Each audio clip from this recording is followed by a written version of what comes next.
নবম শ্রেণীর শিক্ষার্থী বন্ধুরা, ক্লাস 9 ক্লাস 9 নবম শ্রেণী তোমাদের আগামীকাল যে ষান্মাসিক মূল্যায়নের হিন্দু ধর্ম পরীক্ষা।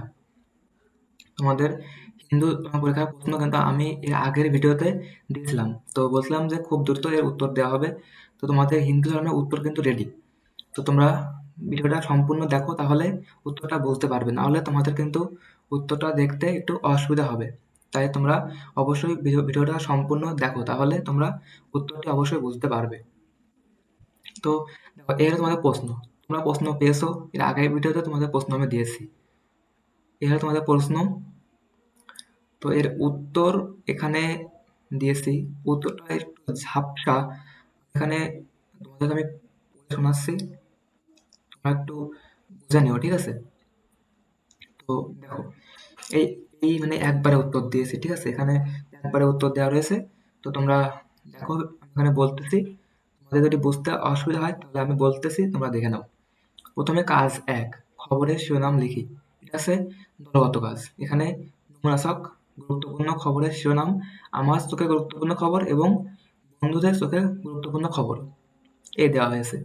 এখানে 1, 2, 3, 4, 5 5টা করে পয়েন্ট উল্লেখ করেছি। দেখো, 5টা পয়েন্ট হচ্ছে কি: বন্যার কারণে বহু এলাকা পানির নিচে, বিশ্বকাপে বাংলাদেশের জয়, জ্বালানি তেলের দাম বৃদ্ধি, শিক্ষা প্রতিষ্ঠানগুলোর নতুন নিয়মাবলী, প্রযুক্তি উন্নয়নে দেশের এগিয়ে চলা। এরপরে এখানে আছে আমার চোখে গুরুত্বপূর্ণ খবর। এখানে কি: বন্যার কারণে বহু এলাকা পানির নিচে, বিশ্বকাপে বাংলাদেশের জয়, জ্বালানি তেলের দাম বৃদ্ধি, শিক্ষা প্রতিষ্ঠানগুলো নতুন নিয়মাবলী, প্রযুক্তি উন্নয়নে দেশের এগিয়ে চলা। এরপর আছে কি: বন্ধুদের চোখে গুরুত্বপূর্ণ খবর। এখানে একই তা দিয়েছি, কারণ মানে ভিন্ন খবর আর খুব একটা পাইনি।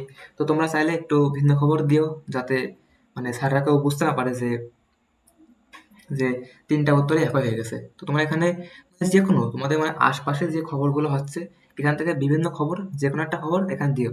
ওকে? তো এই ছিল কাজ 1 এর উত্তর। এবার হচ্ছে কাজ 2। এখানে কাজ 2 এ বলছে মিল মানে অতীত ও বর্তমানের মিল অমিল খুঁজি। এটা আছে দলগত কাজ, মানে অনেকে মিলে কাজ করতে হবে, ঠিক আছে? এখানে কি: অতীত ও বর্তমানের জীবনের ব্যবস্থা, অতীতের জীবন ব্যবস্থা, তার সাথে মিল এবং বর্তমান জীবন ব্যবস্থা, অর্থাৎ অতীত এবং বর্তমানের সাথে কম্পেয়ার, মানে মিল অমিল বের করতে হবে। তো দেখো, অতীতে গৃহস্থালী কাজ হাত দিয়ে করা হতো, মিল ছিল কি পরিবার কেন্দ্রিক জীবন। বর্তমানে অনেক গৃহস্থালী কাজ এখন মেশিন দ্বারা করা হয়। এরপরে যাতায়াতের জন্য পায়ে হাঁটা এবং গরুর গাড়ি ব্যবহার। বর্তমানে কি যাতায়াতের জন্য যানবাহন ব্যবহার হচ্ছে এবং যাতায়াতের জন্য গাড়ি, বাস, ট্রেন, প্লেন ইত্যাদি ব্যবহার করা হচ্ছে। এরপরে এবার কি চাষাবাদের জন্য হাতের যন্ত্র ব্যবহার করা হতো। কৃষি প্রধান কাজ মানে কৃষি প্রধান সমাজ আর কি। তারপরে কি বর্তমানে কি চাষাবাদের জন্য আধুনিক প্রযুক্তি ও যন্ত্র ব্যবহার করা হয়। এরপরে বিনো- বিনোদনের জন্য নাটক এবং জাদু প্রদর্শন। এটা হচ্ছে কি বিনোদনের প্রযোজন। এরপরে কি বিনোদনের জন্য টেলিভিশন, ইন্টারনেট এবং সিনেমা ব্যবহার করা হয়।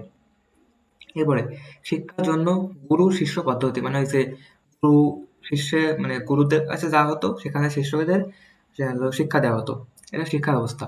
শিক্ষার জন্য এখন বর্তমানে স্কুল, কলেজ, বিশ্ববিদ্যালয় রয়েছে, আরো অনেক কিছু রয়েছে বর্তমানে শিক্ষার জন্য, ঠিক আছে? অনলাইন ভিত্তিক শিক্ষা রয়েছে, ইত্যাদি এখানে। তো এবার এই যে মানে বিশ্লেষণ, মানে এই যে অতীত এবং বর্তমানের মধ্যে মিল এবং অমিল, এর মধ্যে কম্পেয়ার করে কিছু একটা মানে প্যাসেজ, মানে একটা প্যারাগ্রাফ, মানে একটা অনুচ্ছেদ লিখতে হবে। তাই এটা হচ্ছে বিশ্লেষণ, ঠিক আছে?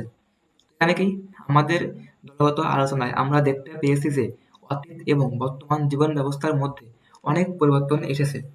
প্রাচীনকালে মানুষ গৃহস্থালী কাজ এবং যাতায়াতের জন্য মূলত হাতের কাজ এবং প্রাকৃতিক উপায়গুলি ব্যবহার করত, কিন্তু বর্তমান যুগে মানুষ প্রযুক্তির সাহায্যে জীবনকে অনেক সহজ করে তুলেছে। আধুনিক গৃহস্থালী যন্ত্রপাতি, যানবাহন এবং তথ্য প্রযুক্তির ব্যবহার জীবনকে অনেক সুবিধাজনক এবং দ্রুতগামী করে তুলেছে। শিক্ষার ক্ষেত্রেও গুরু শিষ্য পদ্ধতির পরিবর্তে এখন বিদ্যালয় এবং বিশ্ববিদ্যালয় কেন্দ্রিক শিক্ষা ব্যবস্থার প্রচলন হয়েছে। বিনোদনের জন্যও নাটক এবং জাদু প্রদর্শনের পরিবর্তে এখন টেলিভিশন এবং ইন্টারনেটের ব্যবহার অনেক বেড়ে গেছে। তো এই ছিল হচ্ছে প্রথমটার উত্তর। 2 নম্বর, এবার হচ্ছে কি ডায়াগ্রাম, মানে ওই যে একটা চিত্র ছিল, চিত্রটা দেখছো হয়তো, মানে 3টে চিত্রের মধ্যে, অর্থাৎ তোমাদের এটা কিন্তু ওই চিত্রের মধ্যে লিখতে হবে, ঠিক আছে? ডায়াগ্রাম, এই ডায়াগ্রামের মধ্যে লিখতে হবে এটা, যে অতীতের জীবন ব্যবস্থা, মিল এবং বর্তমান জীবন ব্যবস্থা। তো এখানেও ওই সেম, মানে আগে যেটা লিখেছি ওইটাই আছে, ওই ডায়াগ্রাম মানে ওই 3টে বৃত্ত, ওই 3টে বৃত্তের মধ্যে এটা লিখতে হবে, এই একই জিনিস, ঠিক আছে? তো এই ছিল তোমাদের উত্তর।